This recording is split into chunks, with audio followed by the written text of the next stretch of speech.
Ladies and gentlemen, this is the main event of the evening. Presented by Carolina Lightweight. Come lift with us. When the action begins in the studio, our referees for tonight's event are Elgato Azul and Carolina Real Streamers. For the viewers in attendance and Facebook and YouTube users around the world, this is the moment you've all been waiting for. Live from the Elgato Azul TV studio in Louisville, Texas, it's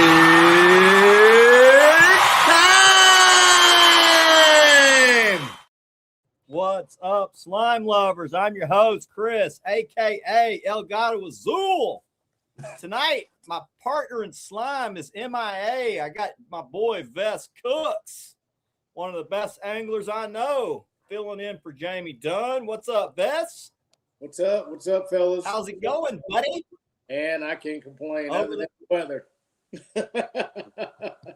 Other than the weather. Well, we got springtime weather on the way. Over the top of him, we got Mr. Greg Blue in the house. What's going on, everybody? Man, I tell you, it's a pleasure to be here. I definitely appreciate y'all having me on. Thanks for coming on. We're going to have a good time, and hopefully we can answer some of you guys' questions. You guys, I'm sure, going to have some questions for Greg. Probably going to have some questions for Vess, and we'll try to get them all answered. So we got 33 people in here, and they're piling in pretty quick. Let's run through here while we're before we get too far behind. It says Birds the Word says, Mr. Blue, you the man. Big strong muscle pump. Matthew Shirley says, good evening, slime family with 3 rock and rolls. Moving on down. I better get my mouse working properly. This pad over here don't work too good. The Realist Fishing says, what's up, slime family? I've been slimed all week. Time for more. I like the new PB, buddy. Congrats. Trinity Outdoors says, let's go. Welcome in, Randall. Fishing with Big Mike. What's up, Big Mike? He says, hey, y'all, from Tennessee. Welcome in. Bruce W. Journey says, let's go. I'm here for the show. Welcome in, Billy Boy. Texas Cowboy 92021 says, what's up, y'all? Ray Contreras says, what's the word, brothers? I don't know, but we're gonna try to figure it out. Trent Williams says, smackdown, baby. Welcome in, Trent. What's up, Greg Blue? Says Bill Journey. Freedom Express Guide Service says triple slime time. What's up, brothers? The Master Outdoor says, good evening, everyone. Dennis Perry says, what's up, slime whispers? I had Dennis on the boat Sunday. We caught 580 pounds of trophy blue cats, boys. Nice. I wore Dennis Perry's ass out. David Coffrin says, go blue. Corey Whaley says, what's good, fellas? It's all good. Ronnie Joyner says, what's up?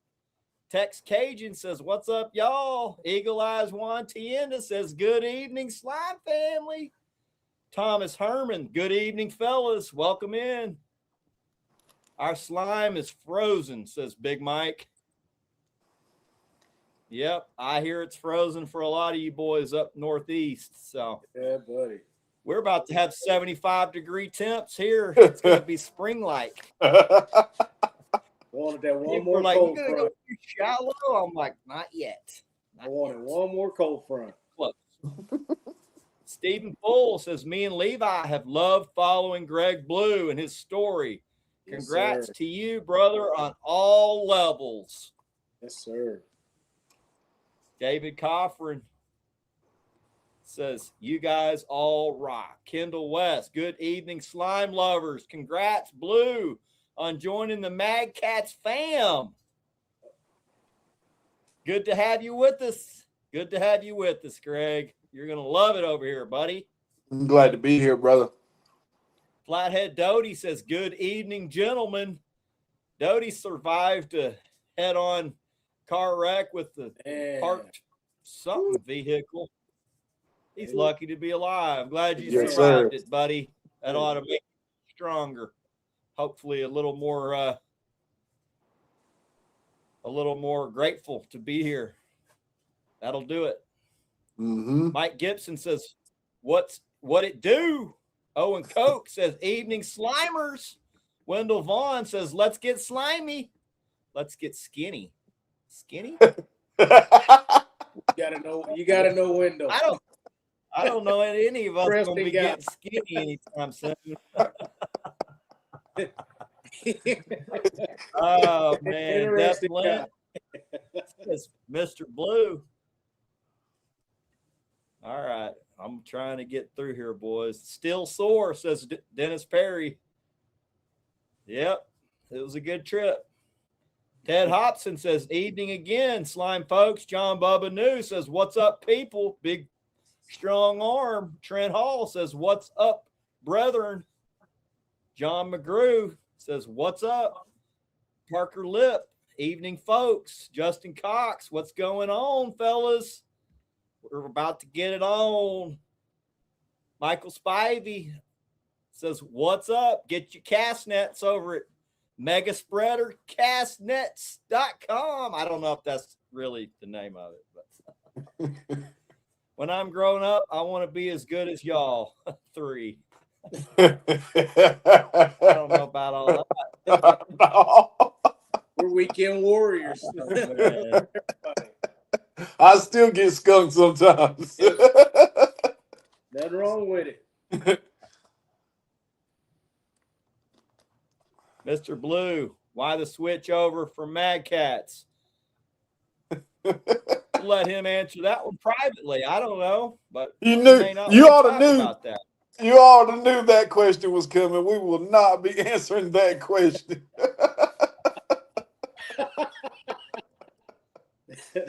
Oh man. Joseph Jordan says, "What's up, Blue? Big fist pump." Let's go. Kelly Hillman says, "Evening, guys. Been following Greg since he started rocking TikTok with Tyler Barnes with 3 flexed arms. The 3-armed Kelly Hillman flex." Blowout Sale says, "Hello from Laredo, Texas." Man, we got them from all over. Yes, sir. All right. How's it going, fellas? Says Matt Sly. Michael Spivey says, "Boom." And I think we caught up. It's Lewis Parker. Says Parker Lip. Can't figure out how to change the info. Well, LLP. I can't either. I am technically challenged. So we made it. We made it through. We got 52 in here. Appreciate everybody coming in. Tonight we are going to give away one of my boy Jimmy Floyd's custom bait knives. We're not going to do it now, but I just wanted to tease that. He's one of our show sponsors, along with SmackDown Catfishing, Carolina Lake Weights, Parks Planer Boards. Appreciate everybody that supports us. So, Yes, sir. how's the weather up there, Greg? Man, I tell you, it's cold. It was warmer today though. It really was warmer today. But man, we just ain't been able to get out on the water up here. I haven't, at least. It's just been a little too risky for me. Yeah, it's not fun pulling your boat on icy roads. No. Yeah. Water, it's not. I mean, it's just cold. I mean, but getting Yes. in there, right? I mean, that's the issue. Yes. Yep. We had a big ice storm.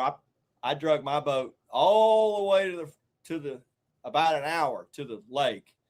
I wanted to fish, and once I got there, everything was frozen over. Yep. It was melted till I got about 3 miles from where I wanted to fish, and I'm like, damn, it's changed. I mean, I got to the ramp, it was 3 inches of ice. Yes. I was like, what do I do, man? And I tell you, I thought I was tough enough. I said to myself, I said, you know what, we going fishing by any means necessary. And then, common sense kicked in. I said, man, wouldn't it be a mess if you backed down that boat ramp and couldn't stop that truck? That's what I got all the way down there. And I'm like, all right, this is probably doable. And then I look down that ramp and I'm like, man, if I start sliding, there ain't no stopping. I don't want to be that guy. Yeah. That guy. I don't want to go viral for that reason. Yeah. So I just sat there. I called the mayor. He's like, I'll bring some shovels and some I got a blowtorch and let's fish. So we shoveled the ramp for a good hour and got it shoveled off. Threw some water, buckets of water. I had ice melt. We worked our asses off, but we fished. Fishing wasn't great, but we worked for it. God. Oh man, how bad do you want it? I wanted it pretty bad. That's right. That's I did want it that bad Saturday. And everybody's always saying the boat is if the ramp wasn't so far from if I wouldn't have already drove all the way there, I would have probably just turned around and gone home. But I'm like, damn, I took a day off from work. I drove an hour. I gotta get something figured out, man. At that point, you had already invested so much. You was like, you know what? We got to roll through with it. I'm fully committed. I walked down to that ramp at least 10 times and thought about it. And I'm like, I can't do it. I can't do it. I just can't do it. I can't do it. But eventually my buddy showed up and we just got to shoveling. So God. Kelly Hillman says Jackson's the only one I saw with the shovel. Well, I videoed him with the shovel, but Dad, that whole strip that was clear, I can promise you the 10-year-old didn't do that. He did his little 2 minutes of video, and that's about all he was good for. And I can tell you right now, blowtorches don't work on ice. So don't even try. Don't even mess with the blowtorch. I had a 5-gallon bucket of gasoline, and I was like, well, I mean, I could just light this freaking ramp. I could just light this ramp on fire, Oh, no. Just sit it. Oh, man, I don't know. I was like, that. I'd probably the cops probably drive right up as soon as I lit this thing up. Somebody was coming. You best believe that. Oh, man. All right. Moving on down. I think we're caught up. I'm going this Saturday. How bad I want it. 4 weeks out, shoulder surgery. Joseph Jordan. Take somebody with you, Joseph. Let them do the heavy lifting. Let them cast the rods. Yeah. Let them lift the fish out of the boat. I mean, you've got buddies that can help you out and just to get you out there and let everybody else do the heavy lifting. Mm-hmm. Shouldn't. I've got buddies that come right out of surgery and they're like, I'm fishing. But they take somebody in case you get out there and you get in a bind. So getting bait. How do you get bait with a jacked up shoulder? That's the I don't know how that's gonna work either. I guess better bring some bait. Get a buddy. Hope you got a buddy that can get you some bait. Mike Mitchell says, "What's up, fellas? How we all doing tonight?" Greg, how you doing? Man, I cannot complain. I cannot complain. Bess, how you doing? Man, I can't complain. It's been on call, but I'm itching to fish, and then the cold weather just left me high and dry. But maybe we'll get a few days in February. February normally has a little surprise. But I'm bothered by fishing's been good. It's been a little off. Yeah. I will tell you this. Typically, after our polar fronts, we have a huge biomass of fish that stack up with like bait 20 feet thick. I never saw that. It's the first time in probably 20, 25 years, I have not seen a biomass after polar front. I don't understand. Guys are like, why do you think? I'm like, I don't know. They're like, you don't have an answer? Like, no, I don't have an answer. I don't know. You can't find it stacked up either. Gizzard shad not stacked. We still did well, but it wasn't what I thought. Wasn't what I expected. Right. Which has happened a lot this year, boys and girls. A lot of the stuff that y'all have heard us talking about for years, you throw all that crap out the window. It's got to come up with a new plan. Yeah, it's a hunt. Yeah. It's a hunt. Figure it out on the fly. Yep. No doubt. So, Greg, that's a good something to talk about. When you go to the fishery and you got in your mind is set on what the fish should be doing, and all of a sudden you get out there and they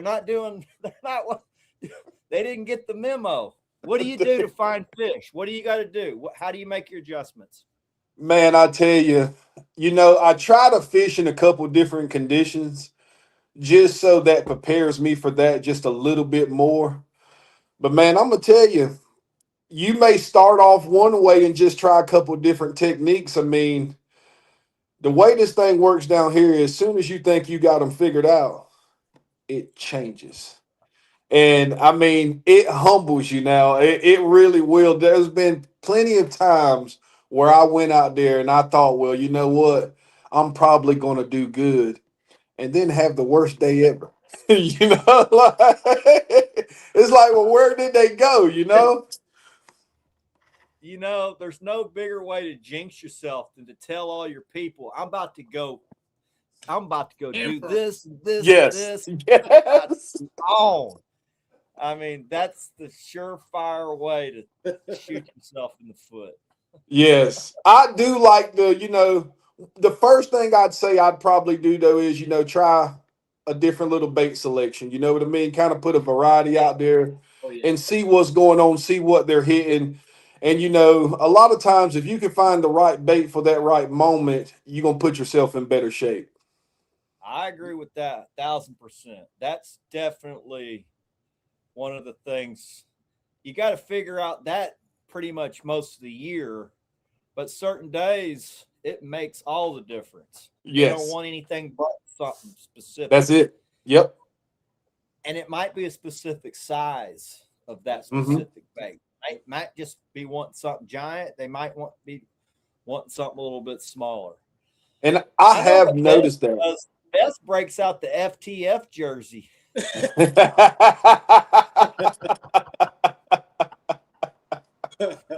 Oh man, that's our little joke. Now, was it that day today? Was it one of those FTF days? Yeah, it was. So, Greg, are you a drifter? Or are you anchor? What's your I'm an anchor man. Honestly, I don't even have a trolling motor on my boat. Wow. Yes, everything I do is anchor. This year I'm just kind of hitting some tidal water right heavy, so I'm in the learning stages of that right there. And I'm gonna tell you, that has been probably the most exciting fishing I have done in a long time. Okay. Awesome. You're predominantly in a river, right? What river? Cape Fear.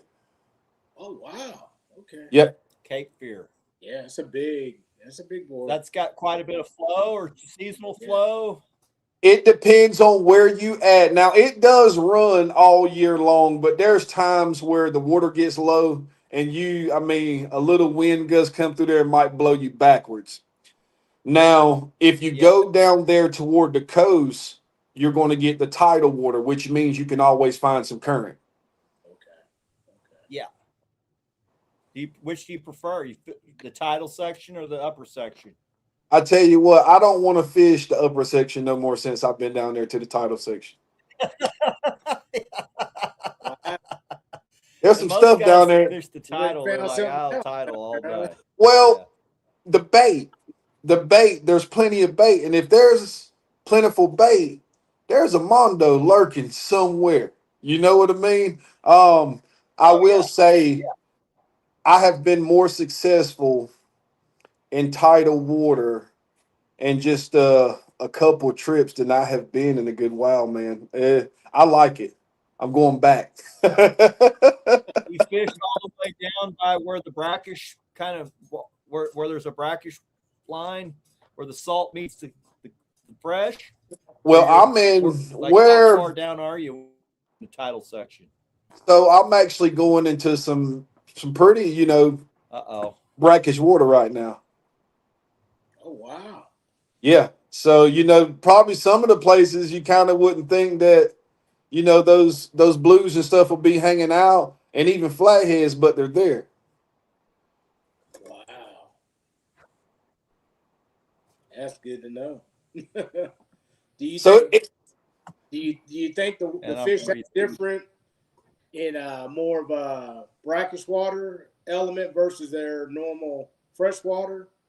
well, I have noticed the bigger fish that I've caught, I'll be honest with you, it doesn't seem like they hit as aggressive as back up in the rivers. It's a real funny kind of bite, and like you'll reel down on them, and to finally get set into them and realize the fish is bigger than what the takedown looked like. Oh wow. So It's been real water, funny. it's like a stun zone. We've had Yeah, a lot. that's what I was gonna say. Are they? Got a lot of guys that fish that zone. Yeah. It's like a stun zone where freshwater fish get in that salty water. It kind of stuns them. Okay. Saltwater bait gets in that freshwater, kind of stuns them. So there's this Okay. little sweet spot in there where it's kind of look. I don't know if you would call it lethargic, but it's disoriented, and it's like I guess catfish can go in and out of that area without it messing with them up Right. bad. So it's a good. They gorge in that. From what I understand, they like to go into that area and gorge. Yeah, because now I will say normally he fishes that area a lot. He says he catches a lot of catfish with like blue crabs and full of blue crabs and stuff in that little stun zone. yes. So I don't know. He's like, I use blue crab. He didn't want to give that information up. He's like, I fish with blue crabs a lot. Well, you might see me with some blue crabs.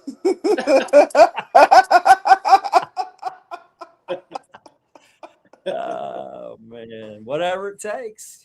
Hey, but I will say though, those fish are healthy now. The fish that I've been getting a hold of here lately has been very, very healthy fish. I mean, you can tell they're not missing a meal at all.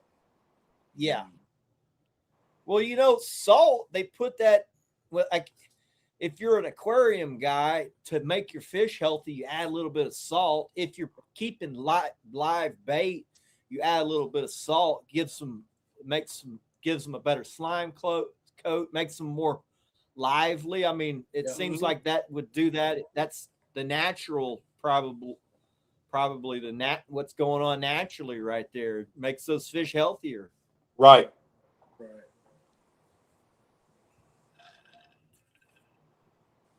I like it. We don't have tidal areas to fish. I'm a lake guy, So we're fishing closed systems with no current. So now, are y'all dragging baits or? I love to drag big baits. Okay. I do both. Drag big baits. And I know Vess is just like me because he's my fishing buddy. Oh, big on, baby.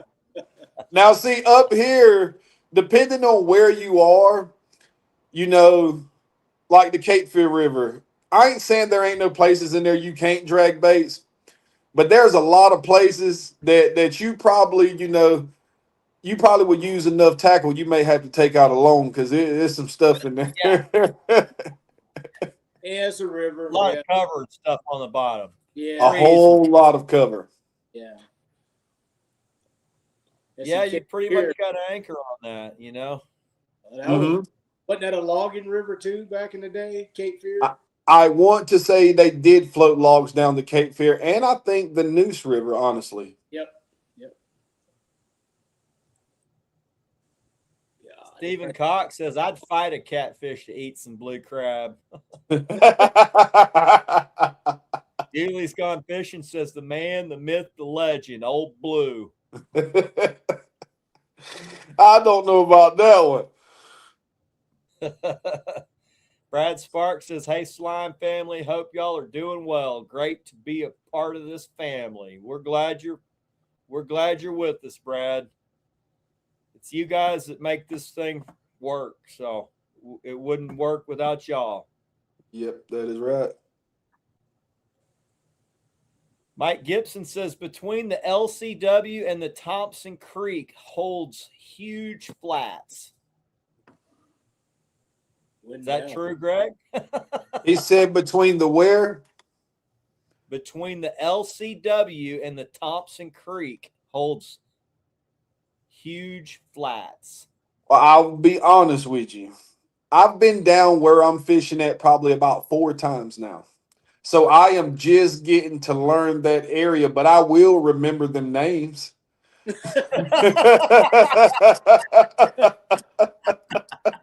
We'll go investigate, that's for sure. I like it. I like it a lot. Killer B says, howdy, boys. Welcome in, Billy boy. We'll have Bill come fish next to me in the warmer in his kayak this weekend. We're going to do some hooting and hollering. Trey Holmes, what's up, guys? Chris, big thanks for the Mad Cats information. Becoming a part of the family. Welcome to the family, Trey. Man, I'm flipping these anglers like it's freaking McDonald's cheeseburgers. I'm going to probably get McDonald's. No, it ain't me. It's easy. It's easy to do. Mad Cats, for one, is I talk about them a lot because I've been with them forever. But Mad Cats, it's not only it's an awesome rod, they support their anglers more than anyone. They treat you like family. Doesn't matter whether you got one rod or 50 like me. You can win money just for doing what we all love. I've probably won 10 grand just fishing, just being a fun fisherman. I've probably won 20 rods to give away. A bunch of y'all probably have some of the rods I've given away. That's why I love them. I respect that. They treat you like family, not just the Mad Cats guys, but once you come on, it's like it's a thing. It's like it's hard to describe, but once you get part of it, it's just different. And I've been with I've used a lot of different rods.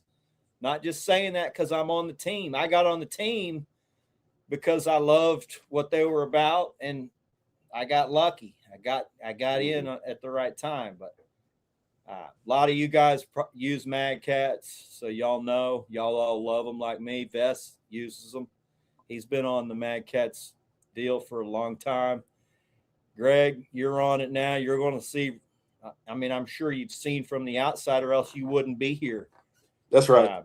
I got a lot of guys praise. He's like, man, I love what y'all got going on over there. I want to be a part of that. And I think that's cool.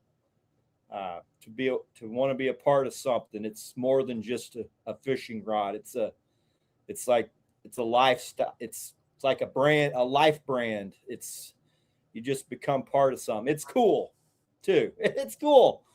Let's be real. It's cool. It is. So I'm proud to be a part of it. I'm glad you guys are part of it too. So most definitely. I got some brand new ones sitting over that I ain't even get to put in the water yet. Oh, dude, you're gonna love those legacy rods, buddy. They are I got sensitive. Just like I got brand new lines sitting over there. Them, man. Everything's ready to go. I'm just waiting for the clear passageway, which I think we got now. So it's time to go get it. Got them strung up? Yeah, we're ready to roll. You got them strung up and ready to roll? They ready to roll. All we got to do is put gas in the boat. What color did you get? I got the green. Okay. Yep. I like it. What's your go-to? Y'all know how I roll. What do you prefer? Medium heavy, medium? What do you prefer to fish with? Medium heavy is what I got. Yep. Medium heavy. Awesome. And I'm looking forward to putting them to work now. They looking too pretty right now. I got to get some slime on them.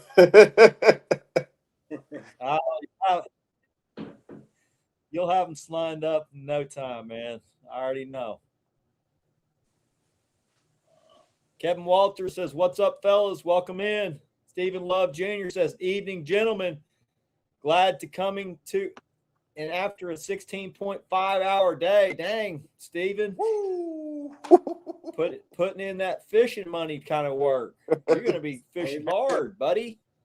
The way to do it. Dennis Perry said, "Did my first weekly code Sunday. Let's go." Dennis caught that fish on my boat. He's going to win $500, I bet. Congrats, Dennis. Don't spend it all in one place, but I already know you're probably going to go blow it all over at Mad Cat. So Brandon Ladd says, "What's up, guys? Welcome in, Ladd." Legacy rods are freaking awesome, says Thomas Herman.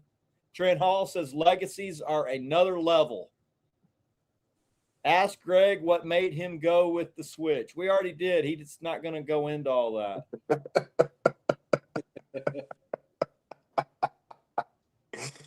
You had to know that question was going to pop up here tonight. Definitely. Yeah.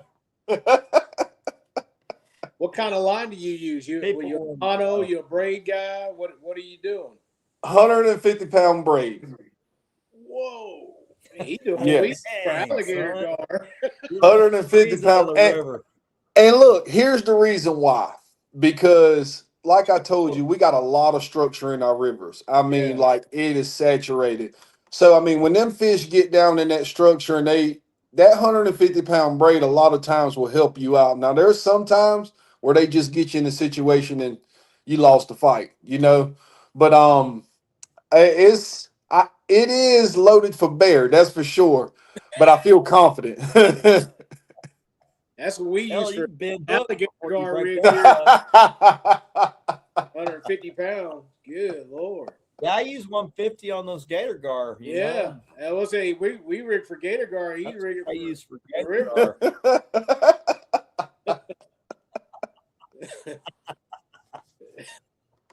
Man. David McCoy says, "Good evening.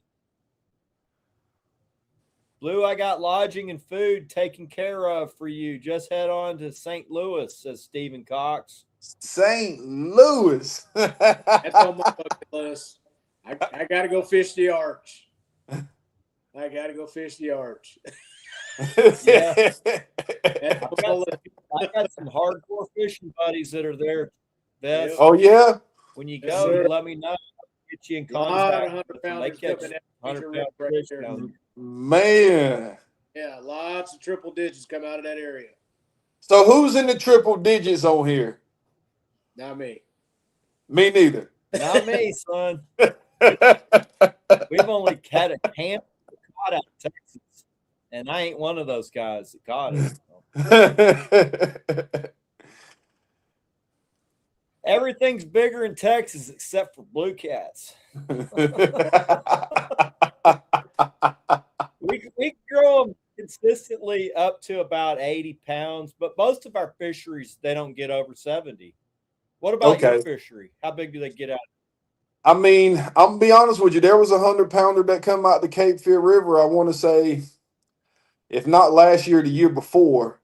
That was surprising. But normally that's a unicorn fish, though. But like you're a good angler. You fish every weekend.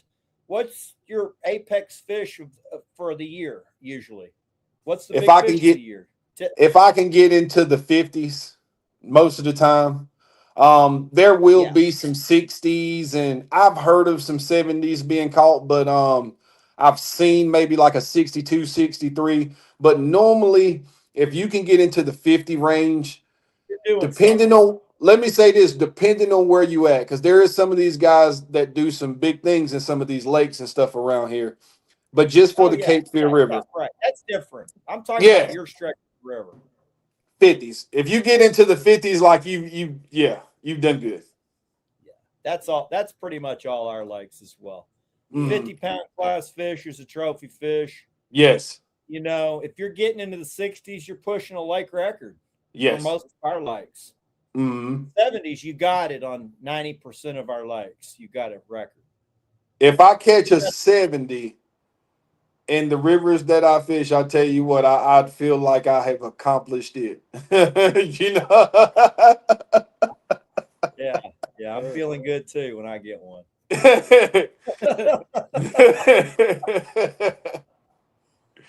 Oh man, I got a lot of kids I fish with, so hell, a 30's good on our boat. We like, yeah, 30. That's a good fish. Yeah, a solid 30. I mean, that's a good fight. I mean, I'm not one of those guys that says ho hum on a 30. I like catching fish. No, a 30. I'm gonna be hollering. That's him. That's we got it. We did it. We did it, Blue.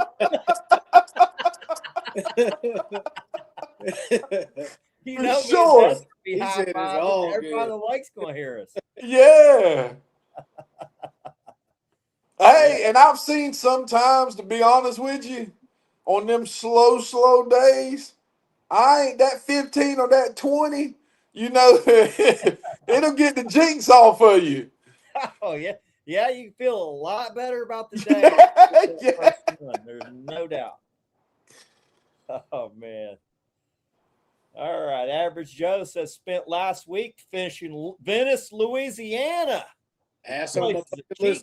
My buddy Killer B just got back from there tuna fishing. Top water tuna fishing, guys. He's like, it's the greatest fishing I've ever done in my life. You wouldn't believe what it's like catching tuna on top water. Like, you gotta go, man. I'm willing to find out. Buddy, where's the invite, buddy? I am willing to find out. That'd probably be pretty cool. Everyone, I need to get me a few mad cats. Everybody needs a few. But I'll tell you right now, a few ain't going to cut it. Ain't 10, right, 20. Beth, how many have you gone through? How many mad cats have you gone through? Oh, man. Not too many. Probably just about a dozen. I've kind of replaced out. You know, got faded. Nothing from they still worked when I gave them away. I mean, I gave them. Oh yeah, they don't ever go bad. Yeah, they never go bad. You know, I like to keep mine looking fresh and clean. Yeah. Fresh and clean. Luckily, I know a guy. Hey, there he is. Mad Cat says 3 good fishermen right there. And I kind of circulate mine. People catch a PB on my boat if they catch them with one of the rods that I'm willing to part with, they can have it. Yeah. I've given away. So I've been keeping count. I'm on 33. I'm giving one away today. I mean, I got a giveaway going right now. Yeah. That's cool. Guys, I typically give them to kids, but I will just give them to somebody on my page. But I definitely like to give them out in person. I've given a bunch away to kids that get PBs on the boat. I like to put stuff in people's hands. I'm fortunate. I get most of my stuff from, given to me. So I'm in a position to give. I like to give. I'm going to keep doing it. I know it upsets some people. I've had people say the giving, it's gotten about give. I'm like, you ought to try it sometime. Right. You're talking bad about somebody that's giving. I don't understand that. Oh man. That's that flathead getting out of structure, says Brandon Ladd. Go big or go home, says Kevin Walters. You know it, baby. Yes, sir. Are all 3 of these fishermen bold like Greg? Is the Mr. Clean crew? Is this the Mr. Clean crew? Nope, I still got some. No, they got hair. Bold, bald. I'm the only one. They talking about that milk dud.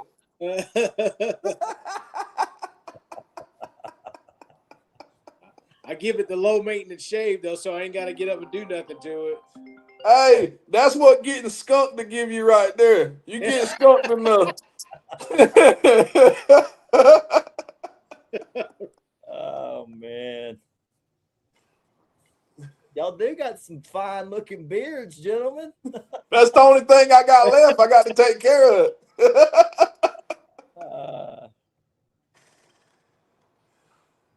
All right. John McGrew says, I'm out here. Got to go to work. Well, sorry. You got to go make that money. So yes, sir. Appreciate got to go get it. All right. Sorry about the grammar. I was saying it was ahead thinking. I can't read so good, man. I'm getting old. I can't see those little words. What's your bait of choice, Mr. Says, hell, throw the anchor. Hold it with the 150-pound braid, Greg. What's your go-to bait, Greg? What do you fancy for bait?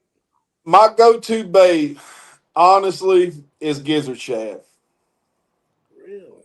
Yep, it is gizzard shad. But now I will tell you, y'all can use game fish, right, Greg?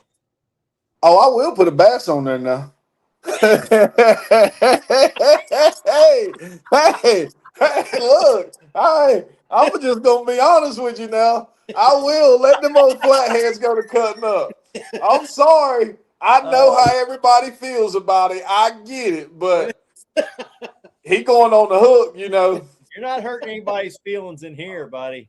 10 out, 12 out, we're gonna send him. I got a true catfisherman right there.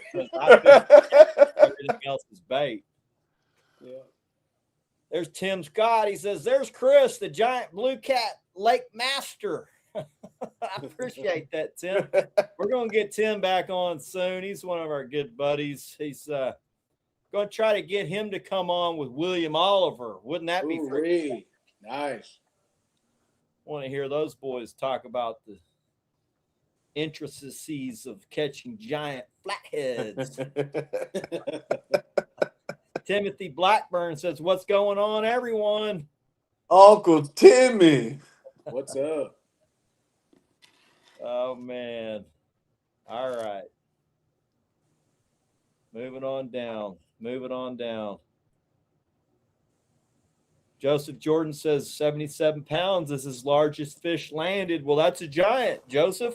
Fish. That's a big fish. Lifetime. That's an awesome fish in anybody's book. If anybody owns you for 77, yes, they probably don't catch very many.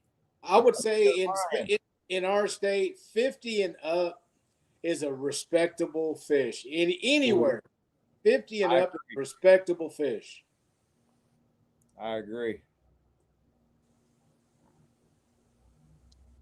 Kevin Walter says his biggest, it's a 72-pound flatty. That's a big boy. Old wide head. Those are pretty looking ugly suckers. Stephen Love Jr. says, my PB isn't anything compared to 90% of these guys, 15 pounds. It doesn't matter what everybody else does, Stephen. It just matters what you do. I tell guys, it doesn't matter what somebody else catches in Virginia or the Mississippi River. It's your experience, man. It's what do you like to do? What are you doing? What's in your lake? You know, I mean, PB's a PB. Doesn't matter how big it is. That's right. There's something special about the PB. You fish, you work for it, you earned it. It's a PB. That's right. That's the beauty of the PB. Doesn't matter the weight doesn't matter. It's the experience, the memory you're making. That's why we're out here. If you're really getting into weights, if you're that much into the weight, you're missing really the point while you're out there. The hold up. Yep. Make memory. It's not a measuring stick against other anglers. I think a lot of guys lose sight on, yes, the beauty of being a fisherman is just making memories with your friends, family, whatever you like to do. Everybody's different. So Tim Scott says that's a big ass flathead, Kevin. That's a 77. That's a tank. That's a big fish. That's a big fish. Mike Mitchell says 87 out of the Missouri, 61 in his local lake. I mean, you figure fish 60 pounds plus is not going to be skinny. It's going to be in its best health. It's going to be fat. So big old eyes. Yeah. That's what I noticed when I pull that sucker in the boat. You got a good one. You're like, damn, that dude's eyeball's bigger than mine. Oh man, I haven't caught too many 50-pound skinny fish. Bewley's Gone Fishing says, what do you guys call a monster? Well, really, it depends who I got on the boat. I often have kids on the boat. Yeah. And when a kid's got a 35, 36, 38-pound fish, that's a freaking monster. Mm-hmm. I don't care. For me, it's not. But I'm yelling, you got a monster, buddy. Because it's exciting for them. And I know when I was 10 and I caught I didn't catch fish like that when I was 10. I caught a 20-pounder and I thought, man, I'm really doing something, man. But now, I think it's different for everyone. I try to make an experience. I do have a lot of kids on the boat. I try to make it an experience for them. If they're catching one that's in the 30s, that's a monster. I'm going to tell them, you got a monster, buddy. And they're going to be excited for sure. Yeah, I get just as excited, Greg, because I just makes me realize, man, I know what they're going through. That's awesome. I'm glad to be a part of that. I want to be a part of that. That's why I take them, because I get just as much out of it as them. Really, makes me feel like a kid again. So. Yes, sir. Brandon Ladd says, hopefully going to see a bunch of 70s and 80s this weekend. A bunch? Where are you fishing? I say drop the coordinates. Come. The coordinates. Oh, man. 71 out of the Ohio River is my PB, says Thomas Herman. Well, that's a monster, Thomas. That's a tank. Man. Fish of a lifetime. Bug-eyed monster fish. Fish of a lifetime. Tim says, I'm ho-hum on a 30 because I'm old. Hell, I'm old too, but I take a lot of young people fishing. I'm trying to progress the sport. I think the youth is a big part of that. I have a young kid. I know the impact it had on me when I was his age. I try to have that on him. And then we try to do that with other dads and other kids. That's a big part of what I do. So that's for us, 30s are good. Now, if I'm out there with just me and my son is ho-hum. He is. He's spoiled. He's caught hundreds of them like that. But he'll say, oh, it's just another 30, Dad. I'm like, you little. He's gotten where, like, you think it's a money fish? I'm like, are you kidding me? Got the game figured out now. Yeah. Oh, man. He's like, show me the money. Ted says, will you be at the Memphis show? Greg, you going to Memphis? I will not be at the Memphis show. I've got a couple of things going on, man. and I just will not be able to make it. Dope. I'm not going either. I'm skipping all shows this year. I noticed Mad Cat's posted today they're going to the Kentucky one, but that's sports season for my son, so don't typically like to miss his sporting events. We craft our fishing around his games, which right now are Saturdays. So.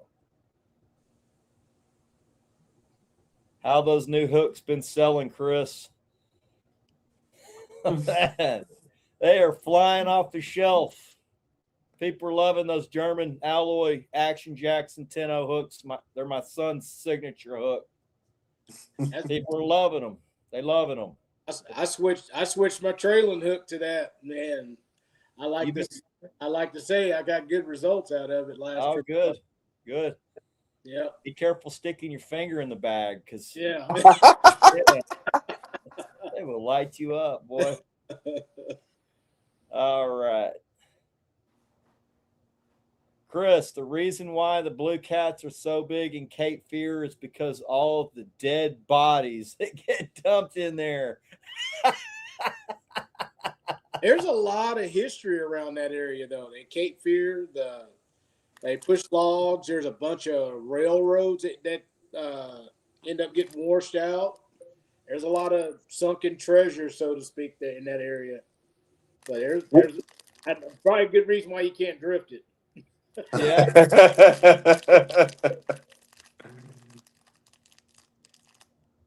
Mike Mitchell says you're going to throw that 30 out and use it for bait.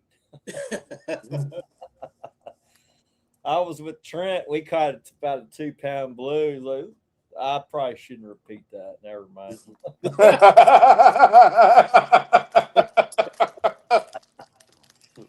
Oh, man. Had to mash the brakes on that one right the speed and strength of tuna gives a new appreciation for God. That's what Bill said too. He's like, man, I've fished for big fish all over the world. He's like, that topwater tuna fishing is just a different deal. When they grab that thing, he's like, a smaller one is an hour fight. A giant, he's like, we fought one for 2 hours and finally got it to the boat. And then when he decided he wanted to go, he just was gone. Good God. They say it burst speed is like on top water. He's like, it was crazy. Yeah. It was not a cheap trip. He said it was him, and it was a bachelor party. It was him and 4 other guys. They kind of took him out 20 miles offshore. They stayed in kind of a houseboat deal, but then they ran out. It was $1,300 a guy for, I think, 2 or 3 days. He's like, it's epic. And when I say it's epic, it's epic. So. Yeah. Going tuna next February, says Wendell Vaughn. Well, sounds like I need to start saving my pennies. I might have to do some side jobs.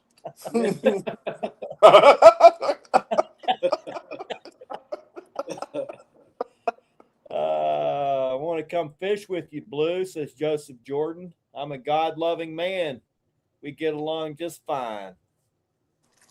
I'm going to try to get into taking some people fishing here soon. It's not going to be a guided trip, but I just want to allow some people to come out there and enjoy it with me. You know what I mean? I really am. Greg, you need to get into it, man. I started doing it about 10 years ago. I always fished solo, but then I started bringing my son, and then he wanted to bring friend, and then his dad. So I just started. It's hardly a trip goes by now. I don't have some new guy on the boat. Right. It's rewarding, It is. It is. I don't ever ask for anything. I don't ask for money. Right. Anything. It's all just. I'm out. Just let them go and have a good time. I'm out there anyway. I like to make memories. I know the memories it's making for them. Mm-hmm. It's a rewarding deal. It's hard to describe and explain. You're an excellent fisherman. to be able to give that to somebody else who's not. Yeah. Yeah. Right. It's a cool deal, man. Yeah, it is. It's really cool. Yeah. I think you'll like it. Yeah. All right, moving on down. Anyone fish Sam Rayburn or Toledo Bend here in Texas? I've fished both, but not really where I could say give you any pointers or tips. I wasn't very good when I used to fish those. I have not fished them since I'm a much better angler. I know guys that fish them. If you need information, Jesse, just holler at me off the show.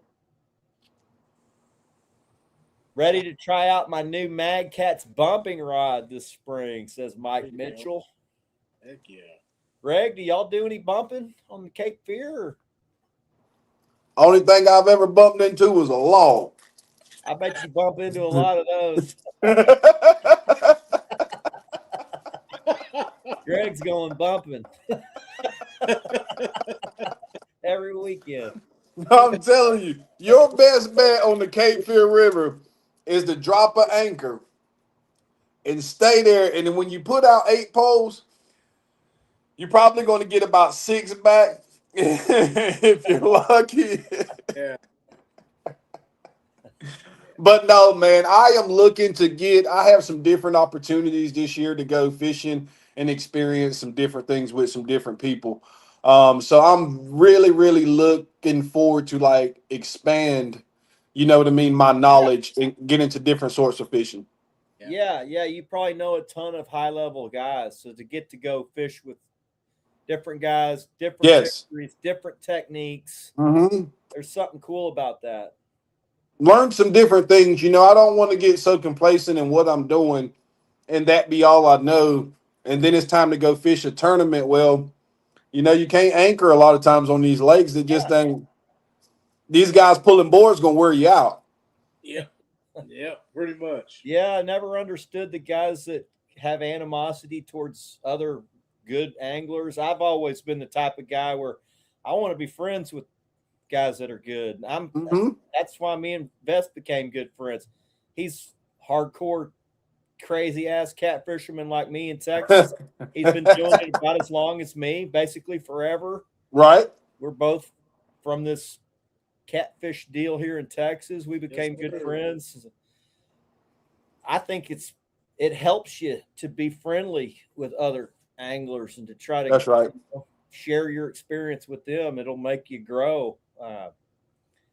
Even if you're not fishing with them, you can bounce ideas. Me and Vest talk all the time about fish, what we think they're going to be doing after they fish, what they were doing, what they were doing on his lake, what depth they were in, what depth they were in on my lake, what were they doing, why were things different. I think you can learn a lot. Yeah, most definitely from doing that. Yeah. So. Now let me ask y'all something. Y'all are in Texas, right? Yeah. Y'all got gators down there. Yes, sir. Vest got him on his legs. Yes, sir. Yep. Now, how does that work now? They usually they run. They don't like the boats. They don't. I mean, I had one go down on me. I went in a nature reserve area, and you can only troll through there. You can't make a wake. You know, it's a nature reserve area. And I seen him because they look like all you see. If you know what you're looking for, you'll see a little log, and then you won't see it. And that's basically the snout sits back in the head. Well, this old boy, he is about 3 foot from where I can see him 100 yards off. I was like, that's a big gator. So I went and nosed up in some weeds. I was anchor fishing. I was only in 3 foot of water. And as soon as I get anchored right off the port side rear, I'm fishing. I got poles out. He pops right up and just goes on down the channel like, you know, thank you for being kind and staying your way. But they usually shy away from boats. They don't like the boats. They don't like the noise. They don't like you watching them suntan. They don't like none of that. So let me tell you, man, I was fishing a tournament one night, and I had always heard about gators and stuff, you know, being in this specific area.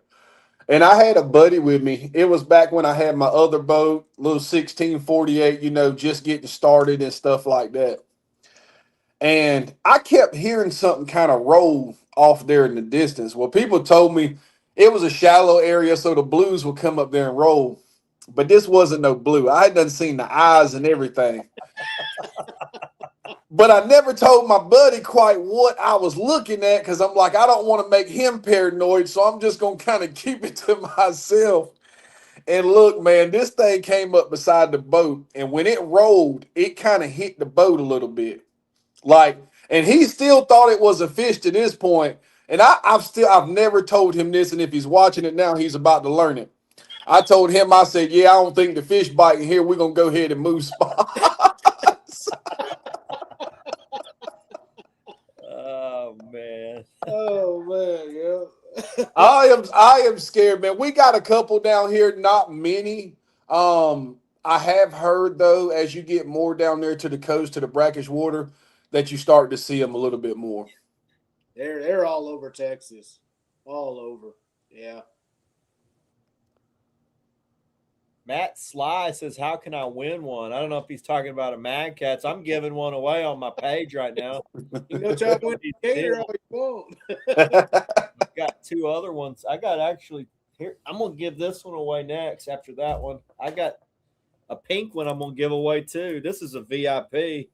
Oh wow, that is sweet. It's a badass rod. It's got that Positrack handle. This one's medium heavy. Just because I like to do it, I'm gonna do it. Some of y'all mad, apparently.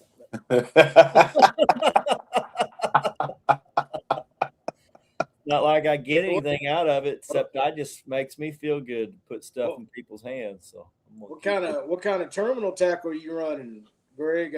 Hook wise, what's your how big a weights you running? Well, honestly, I'm usually running the 10 pretty much all year long. Now, as I've gotten down there in that brackish water, the current tends to pick up like real heavy when it gets to rolling out. So I've been having to bounce kind of from a 10 and a 12 and kind of stay in between that range right there. And for the last couple of years, man, I've been running the 10-aught Daiichi hook. I've just switched over though to the iron side. So like I said, I've been off the water for about 3 weeks. I hadn't been able to fish. But I'm looking forward to, man, going out with some different stuff and trying out some different things. So you use a 10 to 12 ounce weight? Yep. 10-aught hook. Do you use floats, rattles, any of that? Yeah, Carolina rig with the float. Or Santee rig is what they really call it. But, yeah, with the float. I mean, I got some of them right here, actually. You use live shad, cut shad, chunks. How you throwing baits? Man, I tell you, a lot. So how are you presenting your baits? A lot of the times I'm going with a smaller bait, especially this time of the year. Usually about 1 inch wide and about the width of the shad. I'm staying in that range right there. Now, at the end of the day, what's the water temp? Water temp down here, last time I went, it was in the 40s. Lower 40s. So you're going small. I go small. If it's wintertime, I'm going small. We go giant. Now, look, there's some times where I'll get a little braver, I'll put on some big baits, but I'm going to be honest with you. This time of year right here, I've had my most luck with small baits. And I mean, I didn't know that at first, but I mean, I put some, some 40s and 50s in the boat with just a little small piece of shad. Do you catch small fish on that? Winter, y'all have a shad kill there with those cold water temperatures? Does that kill a lot of y'all's bait off? I've never really ran into one. I'm not going to say, well, actually, I have seen it before. At Falls of the Noose, I have seen it where you can just kind of see the shad just kind of rolling over the rocks. You know what I mean? I guess where it had gotten cold or whatever. But in the Cape Fear, I hadn't really seen a shad kill. Are you catching small fish on those little shad? Yep. Do you get Plenty of them. bait? Do you get bait? Do they pick those shad off pretty easy? No, man, be honest with you, those little small ones will come through and inhale it. And you be wondering, like, how did you even eat this? They're just that aggressive. Wow. All right. Because if I use shad, all my hooks come back with nothing on them. Right, This? Hey, down here. Out, I'll reel up. I don't have a single bait 12-inch shad. Maybe one bait on 10 rods. I'm like, damn, how long have I been fishing with no bait? Yeah, unless it's a 12-inch shad that like, I got a couple hooked. The flatheads down here, I'm going to tell you the truth. Now, the flatheads down here, a 5-pound flathead will fool you because you'll put a big Mondo bait or something out there, and you're going to just know when that bait gets hit, it's going to be the one, right? It'll be a 5-pound flathead going 100 mile an hour. It goes random too, yeah. Yeah.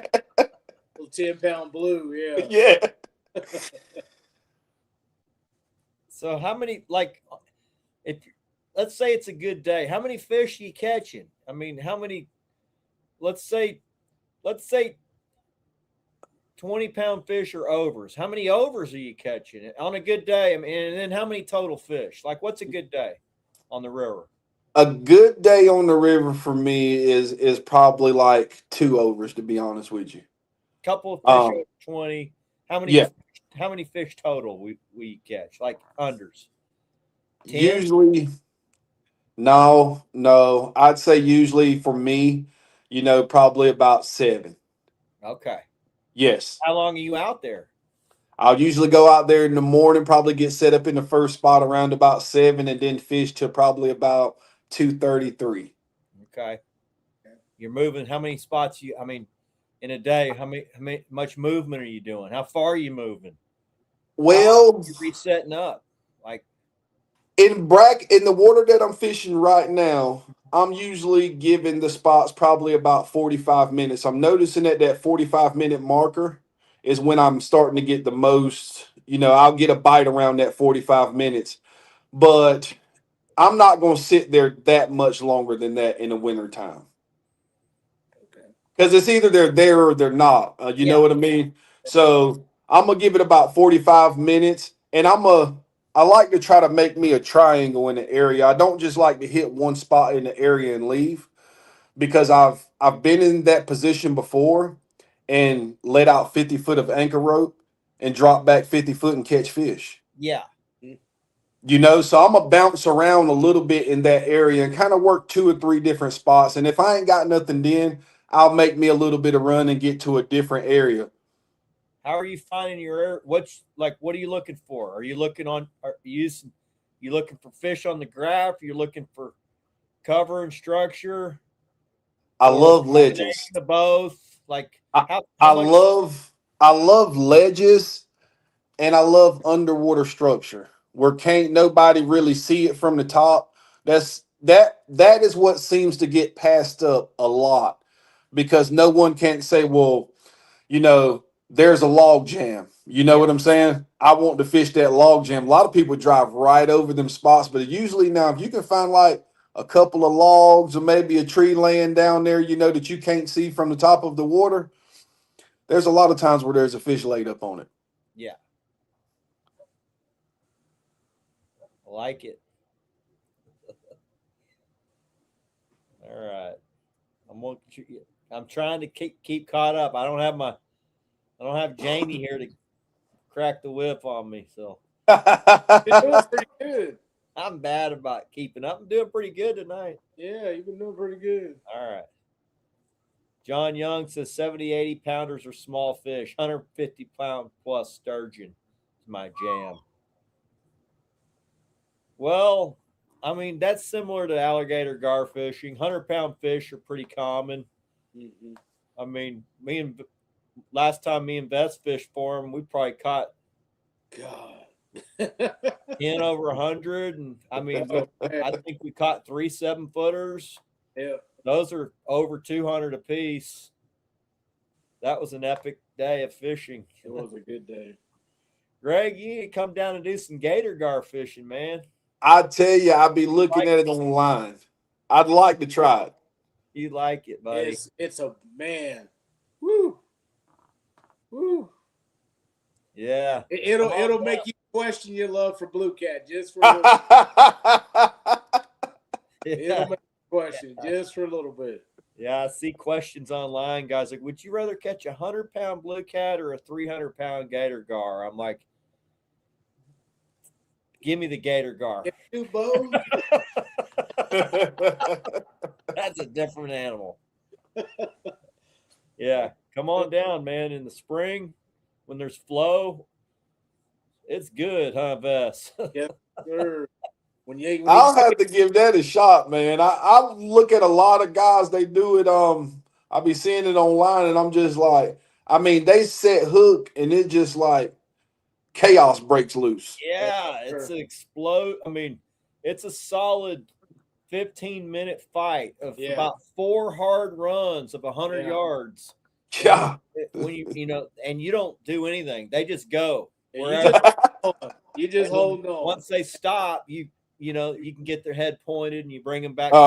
Then they see you again and they take off. You do that about 3 or 4 times. And then you got to lasso them to get them in the boat, which is a whole other experience. Plus the hook set. You know, they run with it. They pick it up and they run with it for about 2 minutes. So you just let them run with an open bail, the clicker. You're like, and you're thinking, damn, what is this thing? You know, for 2 minutes, you're anticipating what is holding on to this damn giant bait. And then they stop and they reposition the bait in their mouth to try to swallow it. Once they get it in their mouth, they start heading back upstream, and you're like, all right, you know, the line goes limp, and it's like, all right. So you start cranking down till you catch up to the fish. Feel a little pressure. I mean, you set the hook as hard as you. I mean, it's an insane hook set, right, Bess? Yes, it's wild. And then the fish tries to rip you out of the boat. You don't know what they're going to do. You know they're going to run. You don't know if they're going to jump up, out of the water. You don't know what they're going. They're just so unpredictable. I think that's cool. Seeing a 7-footer go fully airborne too. Yeah. It's a little acrobatic right at the boat, like right in your face. They're cool. Come on down, man. You'll love it. It's an experience. Every trophy angler should experience gator gar fishing once, and Texas is the mecca for it. So, got you. You're welcome to come on down. Me and Bess will take you. We got. I might have to take you up on that. We got them dialed in pretty as good as anybody, really. They're a hard fish to hook. They're easy to find on side image. You know, they're not able to hide like catfish. Right. All right. Moving on down. All right. I'm going to try to get caught up, guys. Sorry, I get behind flapping my gums. But Brandon Ladd says, I took my son's best friend that ain't never been catfishing in December, and he got a 37-pounder in a tournament. And the next morning, I took him flathead fishing, and he got a 45-pound flathead for his first 2 fish ever catfishing. He didn't know what to do when that flathead started digging in at the boat. Yes. Yes. I know the feeling of that right there, man. A 40-something pound flathead, that's a fight. Yeah. Yeah. Yes, sir. Yeah. Heck yeah. 37-pound blue is a good fight, too. Yeah. Not all of them, but a lot of them at 37 pounds put up a good fight. You think about it, all that kid has got is leverage on that fish with a pole. Yep. You know, anywhere from 8 to 12 years old, a 35-pound fish is a body that's tough. weight. That is tough. might as well tackle the biggest kid in class and do the same thing. Yeah. Animals Creations, welcome in, Dan. I just now seeing you. I must have skipped over you before. Richard Ray says, old Greg. Greg Thomas Armstrong says, getting that boat with Greg real soon. That's right. Hoping to meet up with Chris this weekend at the Whisker Spot. Well, Bill, all you got to do is get there, buddy. We're gonna catch fish. I don't know with the warm up how scattered they'll be. We'll do well. I don't know if it'll be epic, but pray we'll for do rain. well. At this point, pray for rain in Texas. At this point, we had a little cool front hit today. I thought, man, if I could fish today or tomorrow, it'd be great. Now it's going to be 75 this week. Fish are confused, kind of like me. Richard Ray says, what's up, Chris? Welcome in, bro. Mike Gibson, Greg, Ice Bowl? Ice Bowl is one of those things that right now I can tell you we're probably about 80% sure it's going to happen. I was supposed to fish on the Mad Cat's boat, and it got ice bowled right out of the freaking.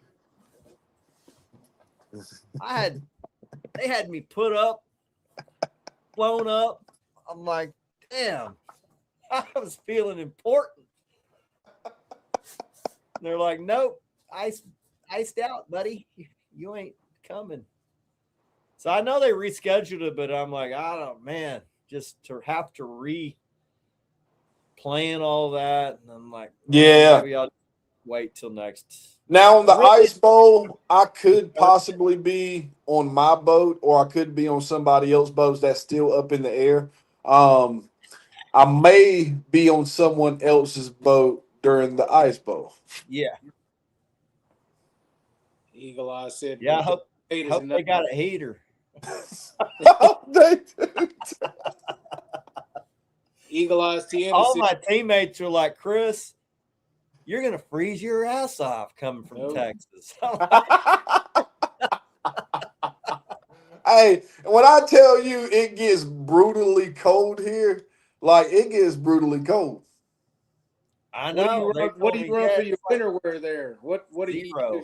You just need the Bass Pro stuff, or so man, tell you the truth, right now is Walmart camo is what it is. You know what I mean? Yeah. We toughing it out, you know. Of course, you know, I mean, got some Mad Cat stuff on the way, but you know, as far as hoodies boots? And stuff like that. What do you wear for boots in that kind of cold? Boots, my cowboy boots. So you're not even wearing like insulated boots? No. Oh no, bro. Yeah. No. Cold, dude? No. I mean, I got my Huck boots, but they're not insulated. You don't wear Huck. I mean, you're just wearing your cowboy boots. Cowboy boots. I'll have on my cowboy boots, or I'll have my my Huck boots on, but you know, they're just waterproof. They're not really. Yeah, Huck boots ain't. Yeah. Yeah. No, that's what I wear. My best friend. I'm like, damn, I gotta have something different. These Huck boots ain't it. My feet off, dude.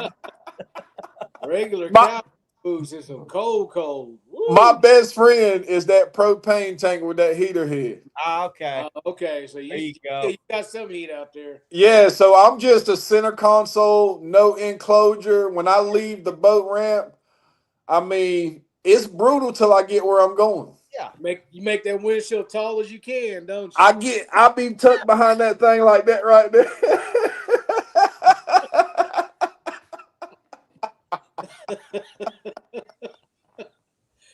But you know what, man? It's just, you know, I guess I don't even know if I was just real comfortable, if I would appreciate, I ain't gonna say I wouldn't love to have an enclosure, but it's like it's part of the grind to go out there and just go through trust me, I know there's something about putting on the battle suit.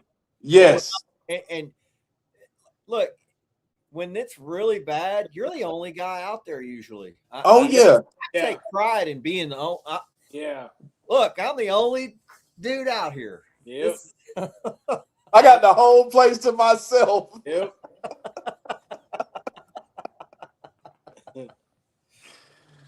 Man, I've been out there before.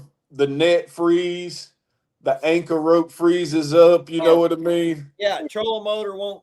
Well, you don't have a trolling motor. Trolling motor will go up and steering gets kind of wacky. I couldn't once I put everything out, I couldn't reel them back in because everything was froze. I'd catch a fish, I'd have to dip the rod and the reel in the water to reel the damn fish in. Or you get that boat glaze that freezes as you splash across the lake. Yes. Yeah. That was I ran into that at the James River about a year ago. You know, got to the first spot and went to cast a reel and just pow, it would not do it. It wouldn't. That's when it's cold.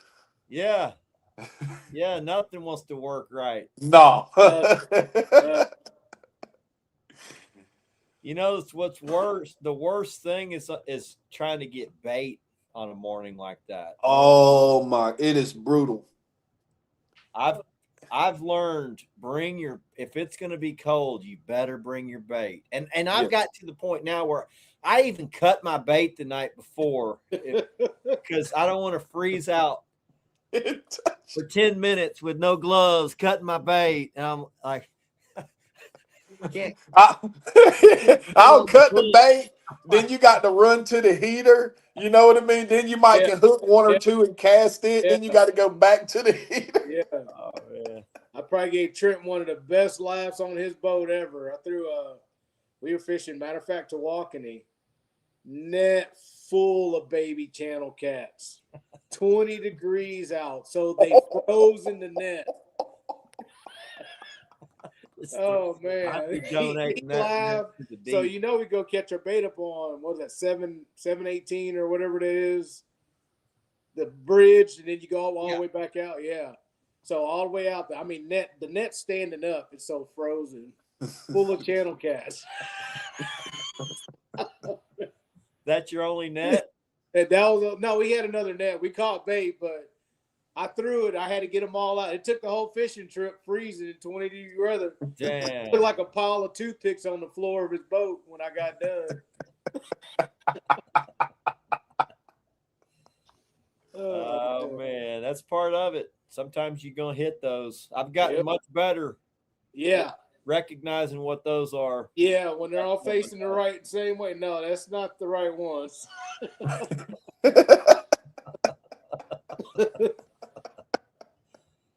Oh, man. All right. Moving on down. Freedom Express Guide Services. I was supposed to go on a 48-hour offshore wahoo and tuna trip this coming week, but got rescheduled to March.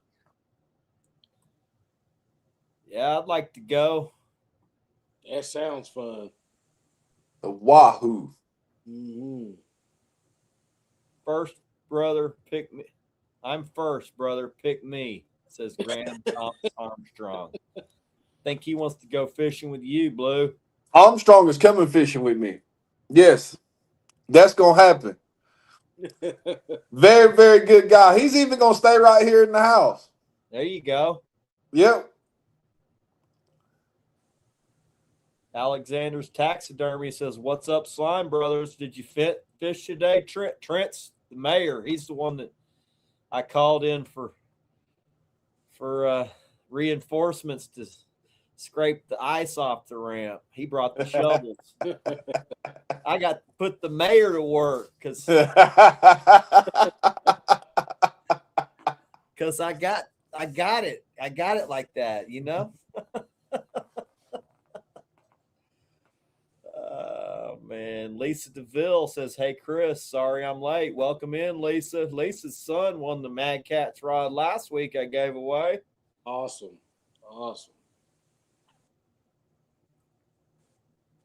Everyone wants to come fishing with Matt's Sly, but might have to throw them overboard.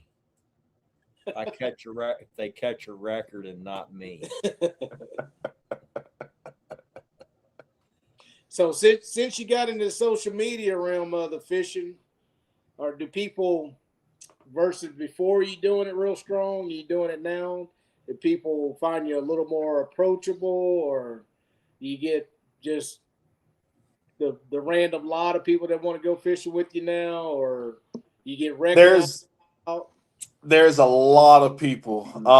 Man, there is so many people that want to go fishing, and I tell you, it makes it tough. It makes it tough because, like, you don't want to make nobody mad, so it's like hard to pick who you're going to take fishing. You know what I mean? Right. But it's a lot. I mean, I've got a good bit of messages of people wanting to go fishing for sure.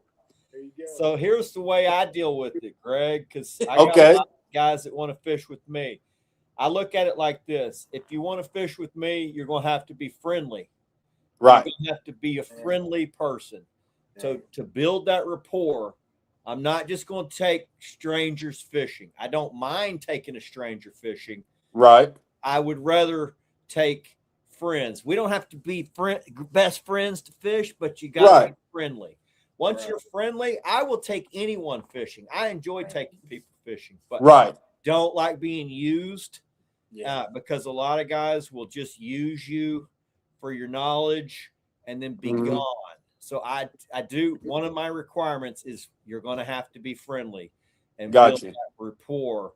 And to me, it's much more rewarding when I've helped out a friend than when a stranger uses me. Yeah. Right. I got you. So, I mean, you do what you do, but I can tell you from my experience, it's much more rewarding when you help your people that are friendly towards you. I got you. Somebody who just, hey, can I go fishing? And then they use you and then they're gone. And maybe I should have charged that. I should have charged that person.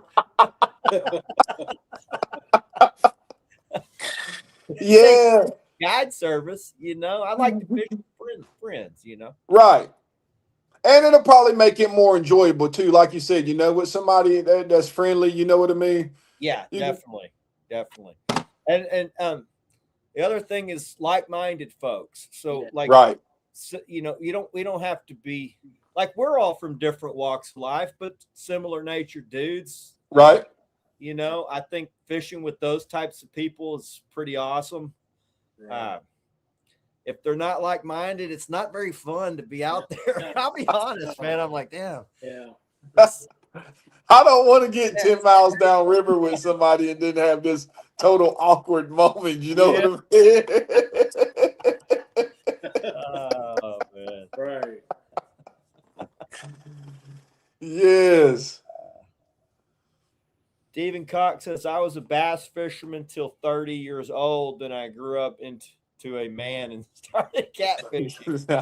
I thought something like that was coming. I thought something like that was coming. A lot of guys started out bass fishing.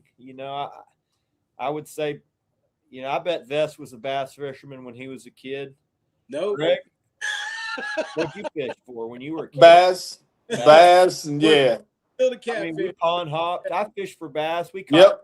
I caught, bullhead catfish, and then I got into channel catfish, and then I got into luckily caught some blue catfish, and then I was a striper fisherman for a little while and started catching big blue cats that way. That's how I got into blue cat fisherman. I just got lucky and caught a big flathead. And just when I was about 20 is when I really got heavy into it. Before that, I did catch some flatheads from the, spillway and floodgates and stuff. But I'll be honest with you, man. Growing up, my uncle used to always, he knew some real good bass fisherman guy, and he would just give him stuff, man. And, we'd go to ponds and stuff and try this stuff out. But now, as I got up in my teenage years, you get to get away from the nest a little more, and you go start experiencing things, and you go start doing stuff you ain't supposed to. Well, I learned how to go and sneak in these private ponds now with Yeah. lunker lures at night.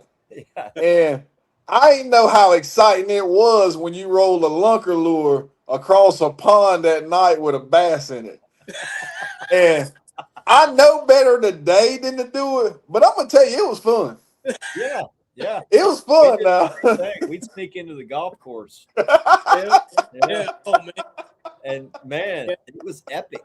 Yeah. I caught one of my first flatheads in a golf Yeah.